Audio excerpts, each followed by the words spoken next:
పనికి మాలిన వారితోనూ సహవాసం చేయకూడదు. వాడు ఏం చేస్తాడు తెలుసా? తాగడానికి తీసుకెళ్తాడు, ఊరి మీద బలాదూరులు తిరగడానికి నేను తీసుకెళ్తాడు, తిరగలేని చోట్లకు నేను తిప్పిస్తాడు, వెళ్ళకూడని చోట్లకు నేను తీసుకువెళ్తాడు. నీ మాట నీ నోట్లో నుండి అనకూడని మాటలు నీ నోటి నుండి రప్పిస్తాడు. వాడు ఎంకరేజ్ చేస్తాడు, నీకు సపోర్ట్ చేస్తాడు పాడైపోవడానికి.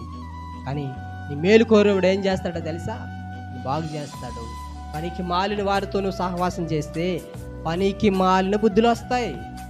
కొన్ని రోజులుగా మనం కూడా పనికి మాలిన వారు అయిపోతాం. వారితో మనం తిరగకూడదు.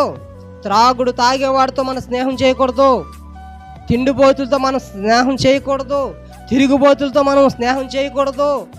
ఏంటి, సరైన మనుషుల మీద అవగాహన లేకుండా, స్త్రీ మీద అవగాహన లేకుండా, ప్రజల మీద అవగాహన లేకుండా, మానవత్వం లేని, విలువలు లేని మృగాలతో మనం సహవాసం చేయకూడదు. అలాంటి వారితో మనం స్నేహం చేయకూడదు.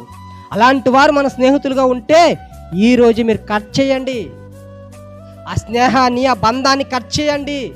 ఎందుకంటే పాడు చేసేస్తాడు నిన్ను, నీ కుటుంబాన్ని పాడు చేసేస్తాడు.